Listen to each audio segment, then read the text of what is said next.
Oh, do I just have some great news for you guys this afternoon. You're going to be so excited about this. What a way to start the weekend. We start off this morning with the ultimate pretender, Colin Kaepernick, faking another return to the NFL. All the overpaid losers working at ESPN running to his bait like social justice warriors to hand lotion. Did you see Mina Kimes tweet about Colin Kaepernick? Mina Kimes is touted as some kind of analytical genius when it comes to the NFL, which means she looks at meaningless statistics and forms an uninformed opinion. I guess she hasn't studied the stats of Colin Kaepernick because Mina Kimes said the Seahawks should seriously look at signing Colin Kaepernick. Yeah, let's go ahead and have two straight losing seasons in Seattle. Clearly, Mina Kimes has not been paying attention this offseason. You see, the Seahawks are in the middle of a rebuild. You know what rebuilding teams look for? It ain't veteran quarterbacks. Rebuilding teams are looking to rebuild around a young quarterback. That's why they call it a rebuild. The stupidity is rampant at ESPN this week, which isn't different than any other week. This network is known for their ignorance. I went and got some Mexican food for lunch today. I'm sitting at the bar, working on the book, and an email pops up on my screen. It was from one of you guys, from a viewer, informing me that ESPN had re-signed Mark Jones to a multi-year deal. Yes, that Mark Jones. You know who I'm talking about. The guy with the Black Lives Matter logo as his Twitter picture. The guy who used to include his phone number in his rap music. Oh, wait, actually, that was Mike Jones, someone with actual talent. Mark Jones is a talentless bum. It would be different if this dude was woker than LeBron James and had the talent to back it up. At least LeBron James can back up his wokeness on the basketball court. Mark Jones has zero talent. They wouldn't be able to pair him with Bill Walton. Poor Dave Pasch. He has to babysit Bill Walton when they're broadcasting college basketball games. You pair Bill Walton with Mark Jones? Bill Walton would be the babysitter. That is a scary thought. This guy is fucking nuts. Check out his Twitter bio. Not only is this dude out of his mind, he's also naive and arrogant, which is par for the course with social justice warriors. These people think they're important. They think us normal people give a shit about them. Look at this arrogant fuck. I tried to pay attention, but attention paid me. Who is paying attention to Mark Jones? ESPN, they signed Troy Aikman, makes national news. Rumors about ESPN going after Joe Buck, Aaron Andrews, national news. They re-signed Doris Burke, national news. ESPN re-signs Mark Jones? It's crickets. Go Google him right now.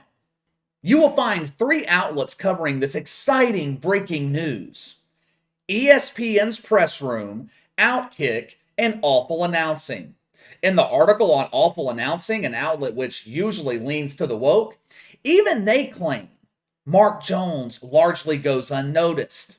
This bum has been working at ESPN for over 30 years. Most people have never heard of him. Over 30 years in the media, the national media at that. And Mark Jones remains unknown. Yet, according to his Twitter bio, he doesn't pay attention, attention pays him.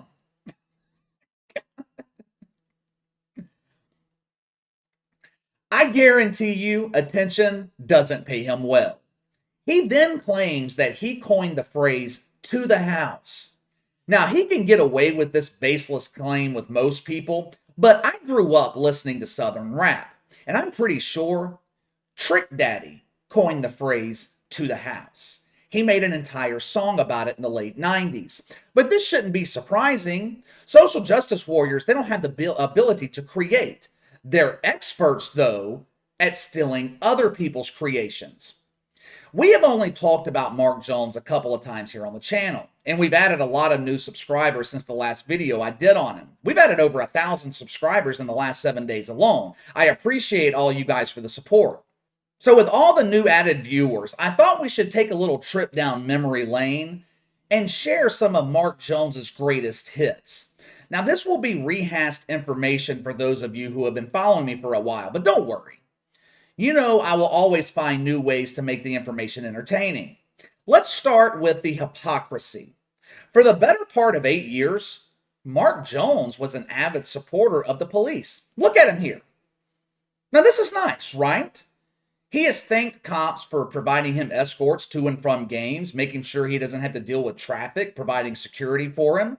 But suddenly, at 58 years old, Mark Jones had a mentality shift, which is very, very rare. It is common for you to change your mentality in your teens and your 20s. Once you reach 30, maybe even 35 years old, your values are pretty much set. It is rare for someone to do a complete 180 at 58 years old. The older we get, the more resistant we are to change, especially when it comes to your values.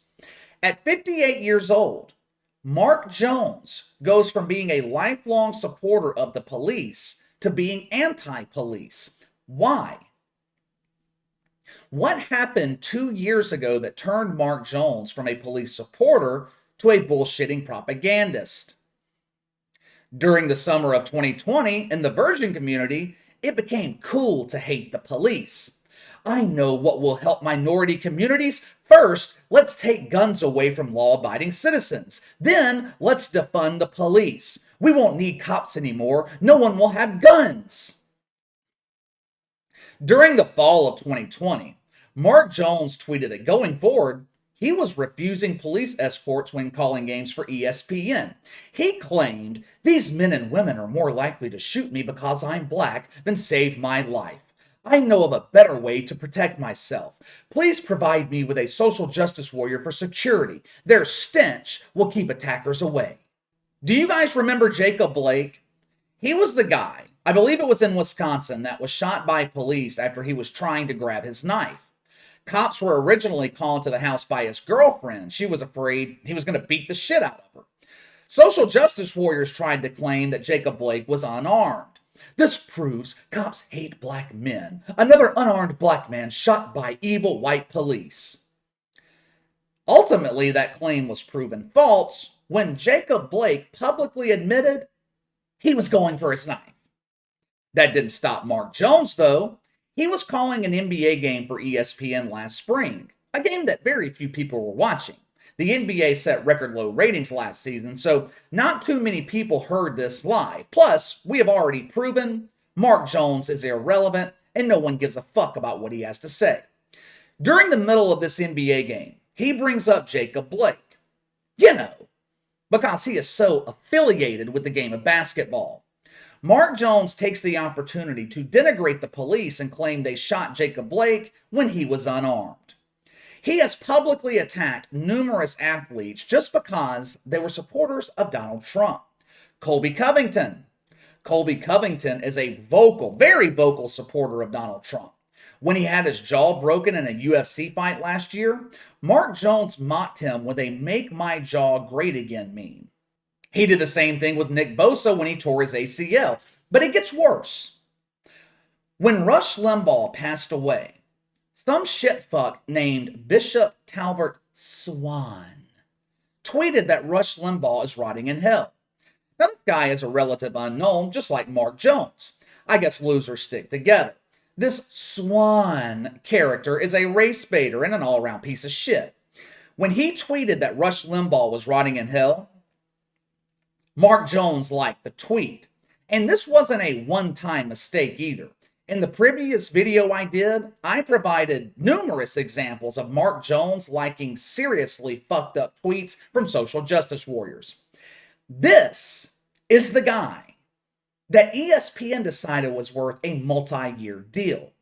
Now, Outkick is claiming they also gave him a raise. Though they didn't really provide a source for that information, I couldn't verify it myself. But it doesn't matter.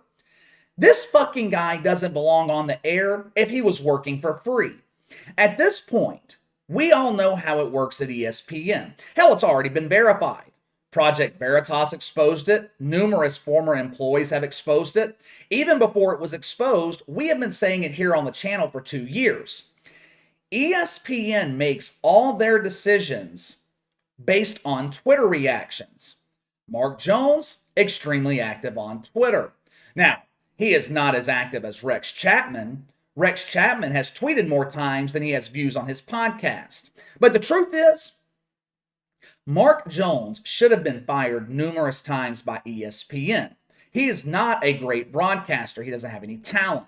Over the last 2 years, he has done and said things that would have gotten him fired 10 years ago. ESPN is afraid to fire him or let him go. Why? You guys are smart. I'll let you draw your own conclusion. But let me know what you think. ESPN re-signing Mark Jones to a multi-year deal. Sound off in the comments below. Make sure to like and subscribe. Click the notification bell to receive all notifications from the channel. Best way to contact me is by email at btlkc84@gmail.com. KC_BTL84 on Twitter. I'll see you guys tomorrow.